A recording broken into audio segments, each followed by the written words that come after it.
La saison hivernale n'est certainement pas la période la plus agréable pour les usagers, qu'ils soient piétons ou conducteurs. C'est en tout cas une période qui demande certaines adaptations du comportement, comme on tient à le rappeler en région wallonne.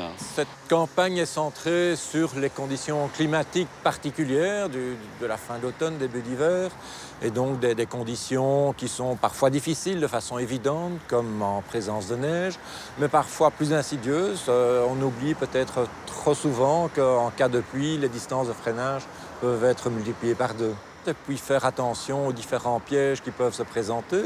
Il y a bien entendu des cas de neige, mais également les cas de verglas sur une route, alors que parfois le matin, à l'endroit où on part, il n'y a pas nécessairement des conditions en dessous de 0, mais plus loin, il peut y avoir des endroits où la température est plus basse et avec la présence de plaques de verglas.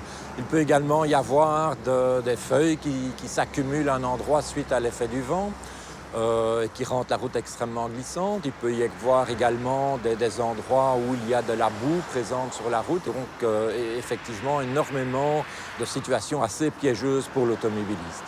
Au niveau équipement, que peut-on conseiller aux conducteurs ?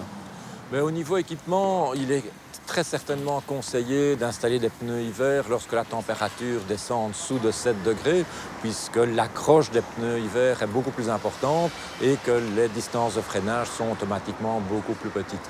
Par ailleurs, on peut aussi, c'est l'occasion de regarder la qualité des balais d'essuie-glace et de vérifier qu'ils sont en bon état et de les remplacer si c'est nécessaire. Il ne fait pas que mauvais en hiver, il y a aussi des périodes de soleil et ça peut être gênant également. Également, le soleil est assez bas et donc les conducteurs doivent être attentifs au fait qu'au détour d'un tournant, par exemple, ils peuvent être confrontés à un soleil bas qui peut les éblouir et les empêcher d'identifier un obstacle qui est proche de la voiture.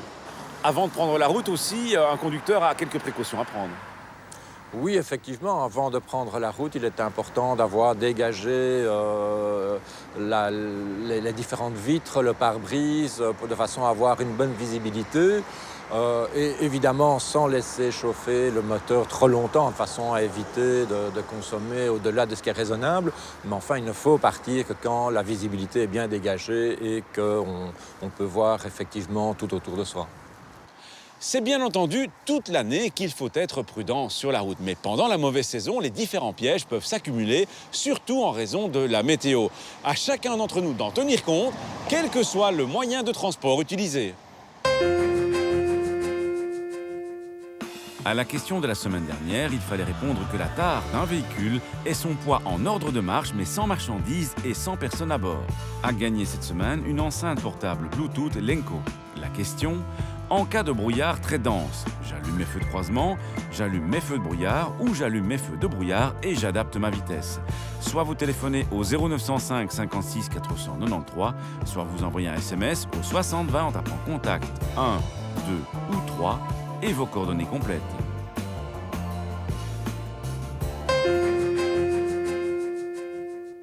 Pour rappel ou pour info, si vous ne le saviez pas, les 4 feux clignotants ne sont pas faits pour signaler un véhicule intentionnellement mal garé par son conducteur. En cas de constatation par la police, l'infraction s'ajoute donc à celle liée à l'arrêt et au stationnement.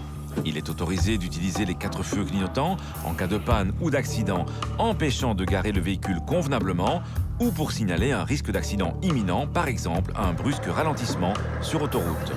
L'usage est aussi prévu pour les cars scolaires, signifiant ainsi que des enfants vont embarquer ou débarquer. La plus grande prudence vous est alors demandée, particulièrement si vous souhaitez dépasser le transport scolaire, car des enfants peuvent surgir à tout instant.